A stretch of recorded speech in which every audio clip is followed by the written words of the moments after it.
Hello guys, welcome back to my YouTube channel. In today's video, I'm going to show you how to change Steam region. Now, to go ahead and change your region on Steam, the first thing you're going to want to do is open up Steam and log into your account. Once you have done that, you want to come across to your profile page. So if you come up and hover over your name up here, and from this menu that comes up, come down and click onto profile. On your profile page, you're going to see your current region and location at the top underneath your name. And to change this, what you want to do is come over to the right and click onto this edit profile button.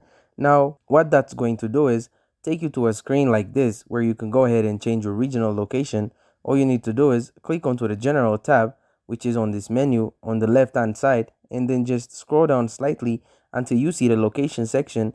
Now in here, you can change your country, so you can see my current location, but say for example, you have moved to a different country or something like that, then of course you can select your country from the list. What you can do is select your state or province, then you can choose your city, and once you have done that, scroll all the way to the bottom and click the blue save button. So once you have done that, it should have changed your region. It should now be updated. So that's it. Thank you guys for watching this video. If this video was helpful, don't forget to like and subscribe to my YouTube channel.